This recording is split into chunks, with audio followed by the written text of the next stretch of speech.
Well, that's what it looked like last night at Hagerman Christian Church when a fire tore through the church, destroying 75% of the building. Good evening. Thank you for joining us here on this special edition of the News at 10. I'm Shira Matsuzawa.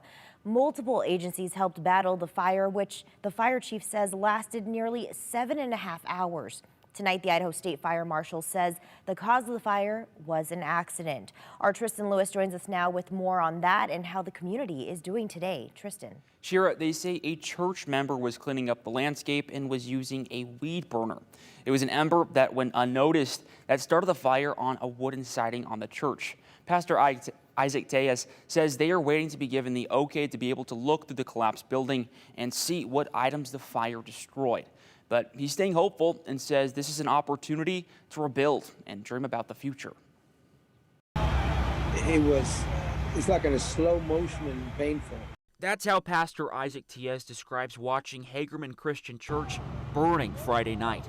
And especially when I wasn't there to be able to do anything. Pastor Tellez could only watch the flames from videos sent to him on the phone. Right now, he is in Yucatan, Mexico, helping his friend build a new church, a school, and missionary housing. And we teach people how to become better pastors and missionaries and teachers.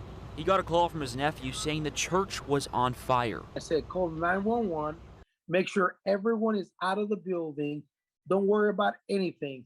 He praises God that no one was hurt. Right now, our focus will be on what we need to do, but primarily the people, to minister to the people, to continue to serve people. Pastor Tellez says the 30-year-old building was more than just a church for the community. Celebrate recovery, won't be able to meet. The Hagerman Dance Club, the little kids learning won't be able to meet. Bible studies, activities. But even during a tragedy, he says the church and its members will still pull through. But our love is for God, not a building, even though that building it was used for the glory of God. We'll continue to serve our community. Pastor Tellez is staying hopeful. He says there is insurance to help cover some of the costs of the damages, so he's working on a plan to rebuild and redesign a new church. It's an opportunity for us to dream again, to plan, to envision, and see what God is going to do, because what's next is going to be awesome. And Pastor Tellez says he will be back into Hagerman on Tuesday, and while many of the programs at the church are canceled for the foreseeable future, they will still have a Sunday service tomorrow at 10:30 a.m. in the parking lot. And Shira, the pastor and the Hagerman fire chief want to thank the community for donating food and drinks to crews last night fighting those fires. Oh, Tristan, you definitely feel for them, but you applaud that spirit and their positivity. Amazing. Thank you for sharing that with us.